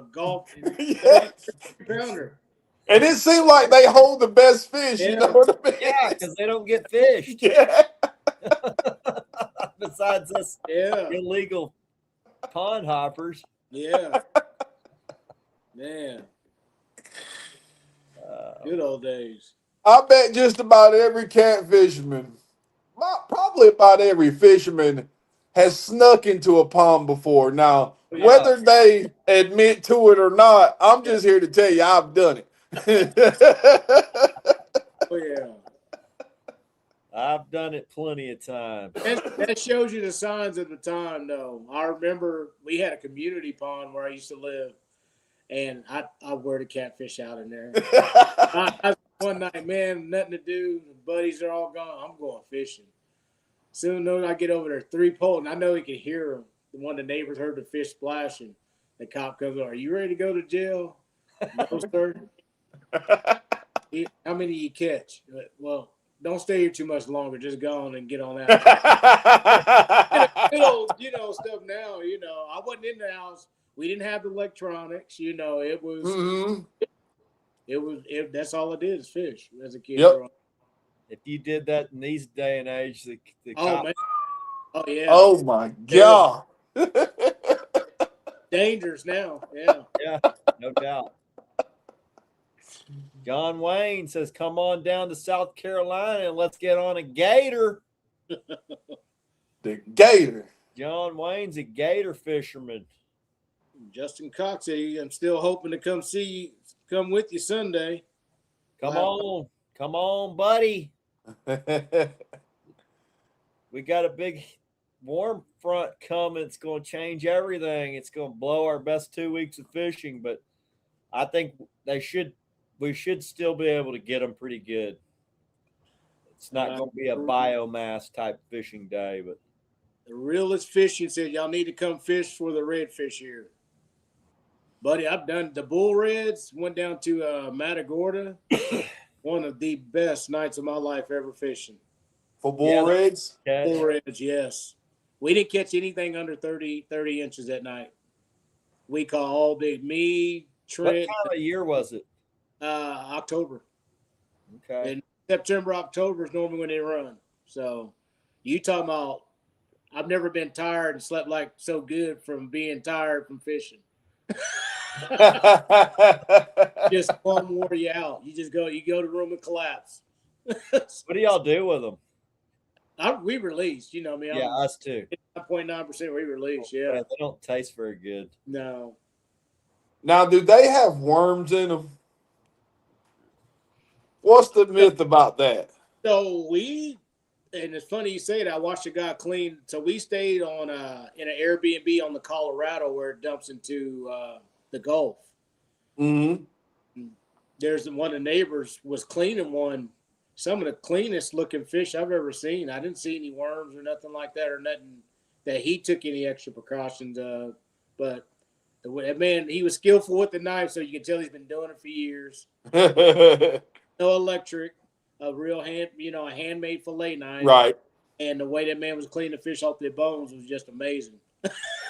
I've cleaned thousands of fish all my life, but this was gold right here, So, but yeah, no, I never seen any parasites. Some of the cleanest looking meat I've ever seen, on any fish. So, right. I don't know anything about any method of worms, though.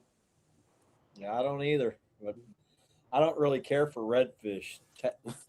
They were fun to catch. Not my favorite fish to eat. I don't eat them. So. Mad Cats handled them well. We were fishing. Oh, yeah. All right. Boat rods. at that. Man, I guess I got behind. Imagine that, boys. I was mainly scanning for questions.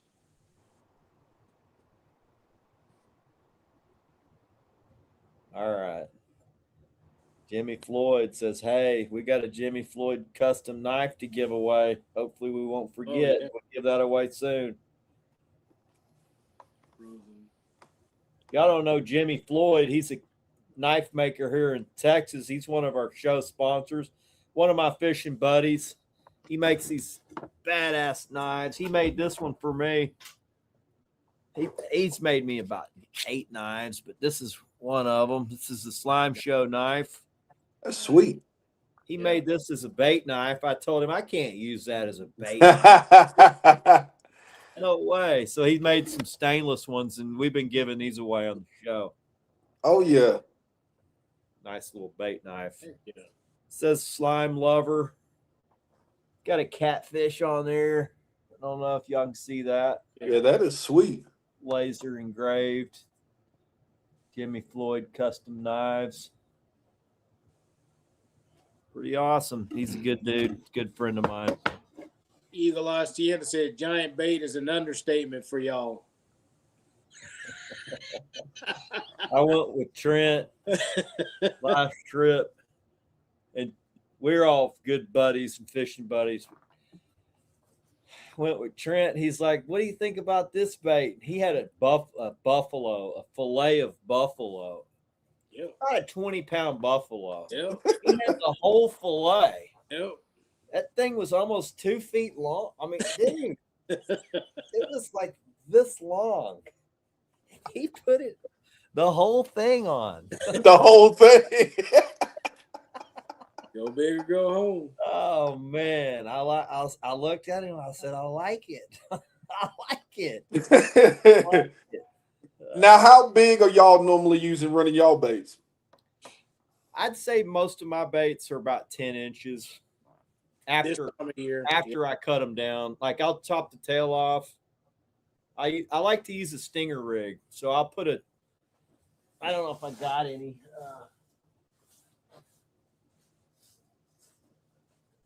Don't have any here, but I'll use a stinger rig with a 10-aught in the nose, and then I'll put a stinger hook in the on the tail end of it. So, y'all running some big baits. I ran 6 of those Sunday. Yeah. And now, what are you usually like? What size fishes are usually trying to outsize? I would say they have no problem catching teiners. Okay. So a teiner can very easily take down a 10-inch bait. Okay. I try to outsize the eaters. Yeah. Right. You're trying to outsize the things that are going to steal your bait, so that your bait is there when you go over a bigger one. Right. I'm trying to. I tell guys I'm trying to catch fish 20 pounds and over, but we catch a ton of teiners on them. Yeah. Right. They're good for 10 pounds and up, but I would say if you're sizing it for fish, a 10-inch bait, teiners up to as big as you can catch is what likes a 10-inch bait. A whole fish.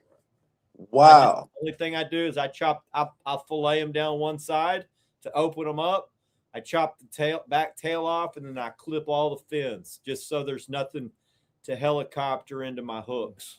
I just try to clean it up so it's kind of streamlined. I got you. I would imagine that works for us. Like, y'all have moving water, so water carries y'all scent. With a big bait, we're dragging through the water and kind of making a scent trail. I got you. Attribute it to, but yeah. Y'all gonna make me step my bait size up now. Once you get one on there, a good one. What's funny, Greg, is I got a lot of guys that come on the boat that are new, The first, like, as I'm hooking up, they're like, "Well, I'll take it for sure." Yeah. I'm not using big enough bait. Yeah. Well, I'm sitting here thinking about my little 1-inch, wide piece of shad in the wintertime. I'm like, maybe we should just cut him in I half. would tell guys, Greg, I think on anchor and dragging is different because dragging, Right. you're bringing it to a fish who's waiting. A big fish is waiting he's in wait, trying to ambush something that's coming to him. And I think if you're giving him something big that looks injured or dying, it's almost irresistible. Whereas a small snack, when you're putting it right there where they're, kind of roam feeding or coming to it, it's just a different bite. Got you. I think when you're bringing it to something that's waiting for it and it looks like it's dying and trying to get, because that's what dragging is. You can present it as it's dying and it's trying to get away from that fish that's laying there waiting to eat. I think that's a lot of our when you're using big baits, you get a reaction bite more than an eater, more than them trying to eat it. They're reacting, trying to crush and kill that thing. So it's a different kind of a bite. I think I do have a lot of guys say, man, I'm trying to do what you're doing. I'm missing a lot of fish. I'm like, and that is what happens. I'm glad you said that. That is what happens when I go mondo baits. Yeah. Because there is a trick to catch them. I mean, right, Bess? There's a trick to using big baits. You will lose a lot of fish until you figure out what you got to do to hook them that day. Because a lot of times they're waiting. They see that thing come by. It's a whole bait. They don't try to eat the whole thing. They actually try to kill it first. They crush the back half of that 10-inch bait, just right down the middle, because they'll almost, a big one will almost cut that damn thing in half. That's how hard they'll hit it. The eyeballs will blow out of the sockets. And sometimes they're not even moving when they hit it. They just bite it and they stay there. And then you just start kind of pulling them. And you'll bring them to the boat straight to you, and they'll open their mouth and be gone. So there is there's a trick to hooking them when you're doing that. And I got you. A lot of guys get discouraged and just give up on it. But I just stuck with it. I figured out how to hook them good, just a little kind of a trick to it. Well, you're probably going to get a DM on that. I can definitely help you. Because I've lost nice sized pieces of gizzard shad. And it means those times where I say, okay, look, I'm just going to go big or go home, last spot of the day, and wham. And then, but it never got the hook portion. Right. Because he's just trying to kill it before he eats it. Right. A lot of times when they do that injury bite, before they would actually eat it, they will let go of it.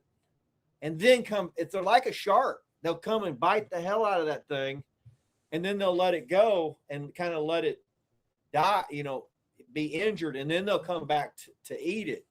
And if you've got a hook in it, or you try to set the hook on, crank down on it or whatever, suck it out of its mouth. It's like, well, that thing's gone. You're not going to get, he's not coming back for that. That's right. He's not coming back for that. It's over. You missed him. So hit me up. I'll try to help you as best I can. Cause I'm most definitely. There's a trick to it. And I use some smaller stuff too, but even my smaller stuff's I wouldn't call it really small. Your small baits is my big bait. But I do use some smaller stuff, but we still, even on a day where they're biting smaller stuff, our biggest fish of the day typically will bypass all those little ones I got and go hit that big giant. Not always, but right. I just committed to it. Said I'm going to get big because I'm catching my biggest ones are coming off these big baits. So right, they will eat anything. Given here's the deal: if all I had was little baits out, would I still catch some of these fish? No doubt I would, but I definitely can tell you, got a lot of guys that fish right next to me and they don't want to freaking buy in to the program. And I can't remember the last time one of them outfished me. Yeah. Oh, it does make a difference. Right. Yes. I mean, your water might be completely different than ours, but for here, our fish are here's I'll tell you why I think it's this way. Okay. Big game fish in the winter become lethargic. Mm-hmm. Okay. They all sink down to the bottom and they barely swim around. They'll swim, but they don't have a lot of action to them. That's why guys are dead sticking for them and all that. Catfish, on the other hand, when its water's cold, they can still swim around pretty good. Yes. Okay. If you're a giant sumo wrestler, do you really want to go swim, run around all over, eat a bunch of these? Or do you want that freaking cheeseburger that's sitting over there on the That makes sense. That definitely makes sense. They like that easy. If you can present it to them like it's injured and dying, there's also something in their brain that's like, I'm not even hungry. I'm just going to go hit that. Mm-hmm. And you can get them to react even when they're not hungry. You can still get fish to react sometimes. So it's all, speculation, but that's my experience with using big baits.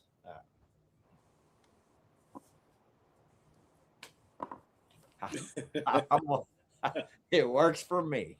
Those big baits. I mean, 10-inch. Look, I'm lucky sometimes to catch a 10-inch gizzard shad.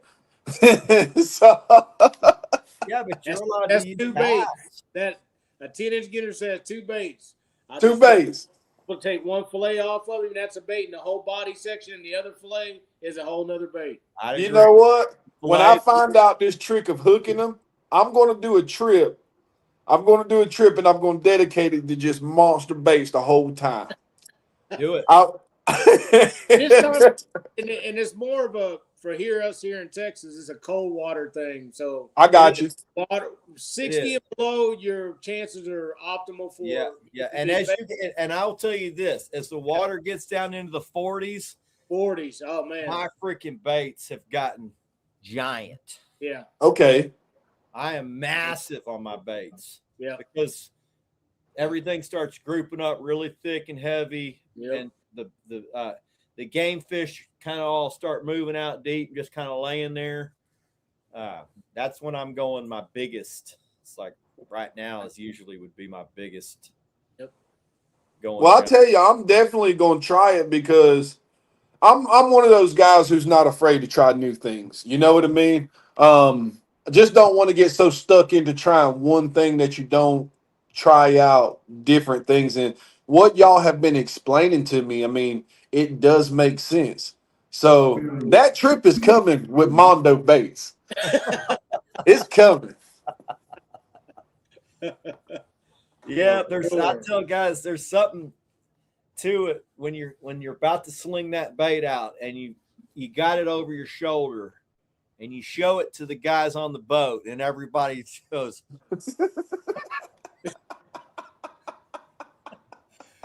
I had an uncle. He's the old school. Man. My uncle, old school fisherman, cane pole. He like his brim and stuff, and he seen me cut just a fillet off the side of a brim one time to use it for bait. And boy, you out your damn mind. I could have ate that.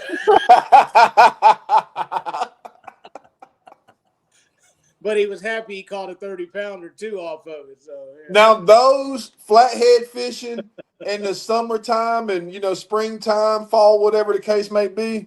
Now I'm talking about some big baits. That is my big baits of the year. There you go. Yep. Bring says, come to Alabama. I'll have all double rigs on and run 2 to 3 pound skipjacks all day. Yep. I run 2-pound fish, 1.5 pound fish. Yeah. And I'm in Texas, man. We ain't even catching. I mean, we don't have fish like Alabama, but I'm telling you, a teener will eat a big ass bait like that. Hey, yep. Right. I'm telling you, they're aggressive You'll get a box fish on your trailing hook because he's trying to get some too. Yeah. Yeah. But really, I'm out. One thing, Greg, is I'm outsizing all those like smaller fish. Yeah. Oh yeah. Keep them from taking. If a rod's not in the water, you aren't catching bigger fish. That's right. Trying to outsize them. So. Freedom Express Fishing said they are great on half shell. Talking about the reds. Grilled on half shell.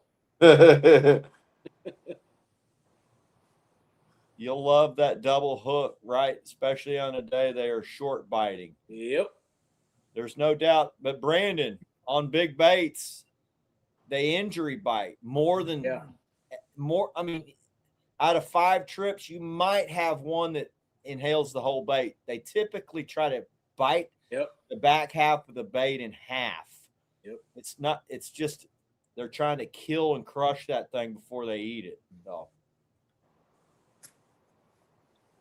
you have to get used to that type of bite. It is a different. You go with Chris on the war machine, bait just be looking raggedy as hell because they done caught 3 or 4 fish and just be chewing the shit.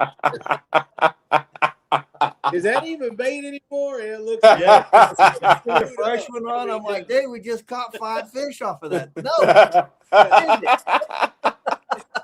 Bait looking like mashed potatoes. Eyeballs hanging out. Just right. Oh man. Oh man. Let's go fishing, boys. I had a 4-pound flathead eat a 1-pound bass, so it worked, says Jason Davis. Yep. No doubt. Yep. Well, Greg, if that big bait technique works in our area, I'll be waiting on a phone call, says Corey Whaley. Go big or go home. So I will tell you this, guys. Fish behavior is regardless. Different fisheries fish different because of bait patterns. Yep. Yes. That's what makes fisheries fish different. Fish behavior is an internal programming. Yep. But the things that make differences are weather patterns, bait patterns. But as far as basic fish behavior, it's all the same. They want to eat, they want to be comfortable, and they want to breed. So, I mean, figure out the equation. I know for a fact there are guys up there that use giant baits. Oh, yeah. There's guys down here that use small baits. It's right. Really, there's a million ways to skin a cat. So, how are you liking that new sea art? Says Stephen Full.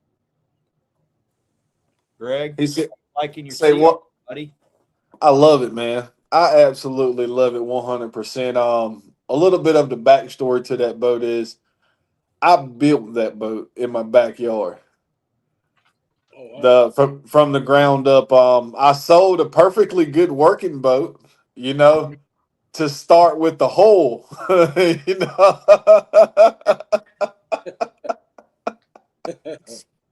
But man, I absolutely love it. It's got my blood, sweat, and tears in it. It's been a good boat to me, man, and I just, I enjoy it. It just hits me different knowing that I know that boat from front to back. Looks like you're having fun in it. That's what matters. Yes, sir. Yes, I love it, man. I really, really do. It is a blessing. I've always wanted something a little bit bigger. I had a little 1648, and I mean the river be up 14 feet, and I'd be out there, my big self. You know what I mean? I had to watch how I step from side to side. Spence Gibson says, "What size stinger hooks using on those big baits?" Vesp, he switched to the 10-aught at the tail. I've been using a 6-aught treble hook.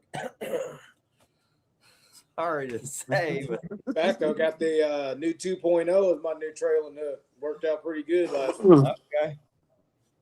I switched to the treble hook about 3 years ago. It's been working pretty good, boys.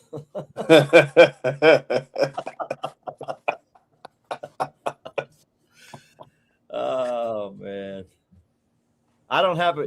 Here's the deal: when you're using giant baits, you don't typically have the fish don't typically eat the bait. Nope. They typically bite down on it and hold it in their mouth. Yep, they strike. So you don't have an issue with the treble hook, them getting it in the gullet or swallowing it or anything like that. Deepest hook I've had on one's on the tongue, and trust me, I catch a lot of blue cats on them, a lot, as much as anyone. Ask Dennis Perry what we did Sunday. We had 580 pounds of big blues. Most of them were 20 pounds. I mean, very few small fish, all 20 pounds and up. So that's a fun time. We hammered them. All right. Use the biggest bluegill he can find, says John Wayne. Guys always ask, you think these big blue, I can't get this or I can't get that. How about a bluegill? I use giant bluegill for majority of my fishing life and caught plenty of big fish on them. Big fish love bluegill. I don't know any fishery where they don't work, and they work year round. Yeah. They're a great bait. You can't go wrong with bluegill. They're in pretty much every fishery. Blue cats are going to eat them. So, all right. Well, we don't have to promote anything tonight other than I'm going to say thank you, SmackDown. Should we give away a knife real quick before we end this thing, boys? Let's give away a knife. All right. Let's give away a knife. Vess, you got the can you see the comments, Vess? I can see the Facebook one. I'm sorry, YouTube. All right. I got Facebook right here. We got basically 50 people in here. Let's do a number from 1 to, let's go 1 to 75. Do not pick a number till I say go. We'll do a number 1 to 75. Let me text Vess the number so Vess can be looking for it.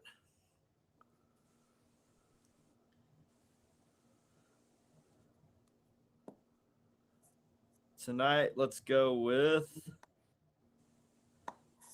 All right, Vess, let me know when you got that number. Okay.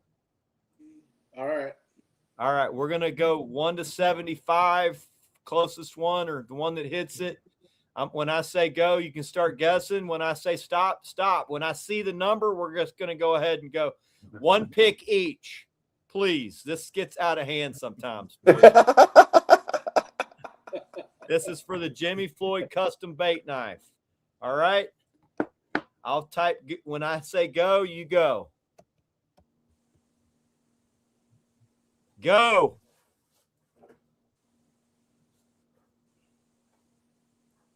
Stop. Golly, Danimal. The first one. First one. Yay, dude. Yeah.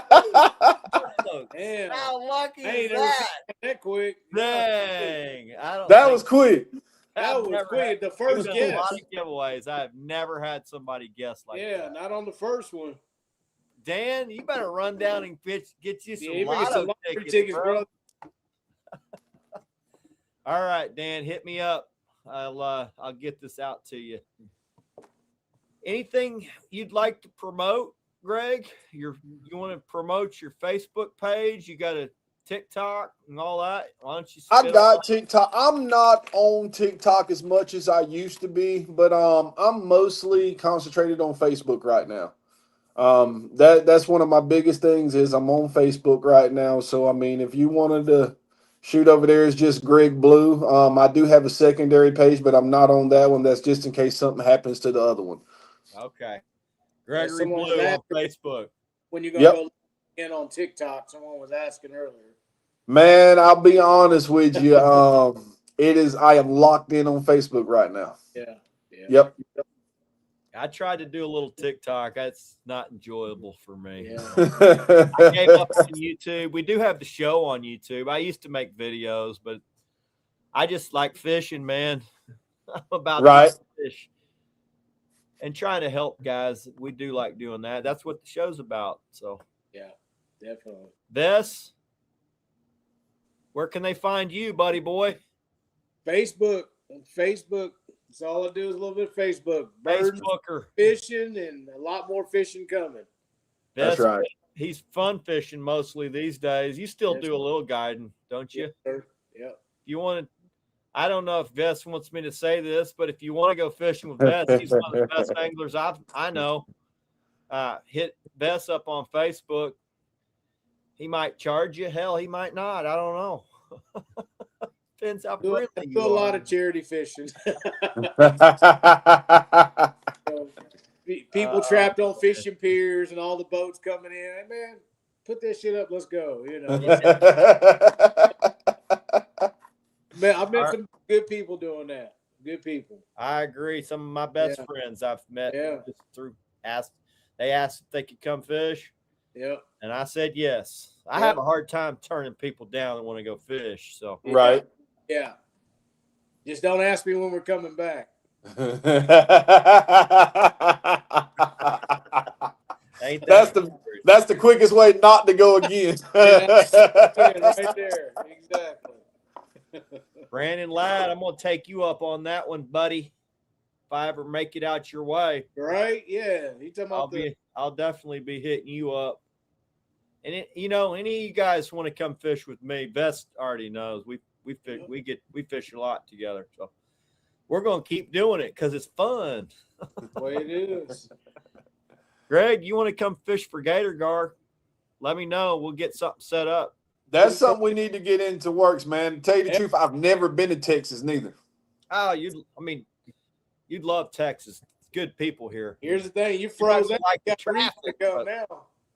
Huh? All frozen up there. You got a reason to come now. Yeah. All right, boys and girls. Appreciate everybody coming in, spending some time with us. Thank you, Greg. You're awesome, man. Appreciate you, brother. You're welcome to come back anytime. Vess, thanks for helping me out, bro. Always. You're an awesome friend. Appreciate everything you do. Guys, tight lines. God bless. See ya. Out.